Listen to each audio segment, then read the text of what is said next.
আসসালামু আলাইকুম। শোল মাছ অত্যন্ত লাভজনক। এই মাছটার বাজারে ব্যাপক চাহিদা আছে এবং বাজারে এটা অনেক দাম।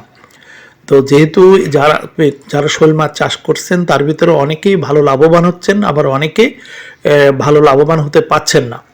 তো আপনি যদি লাভবান হতে চান তাহলে আপনাকে কম পরিমাণ শোল মাছ চাষ দিয়ে শুরু করতে হবে। অর্থাৎ শোল মাছ চাষের সবচেয়ে বড় প্রতিবন্ধকতা হলো যে সারা বছর নিয়মিতভাবে কম দামের ছোট মাছ সংগ্রহ করা।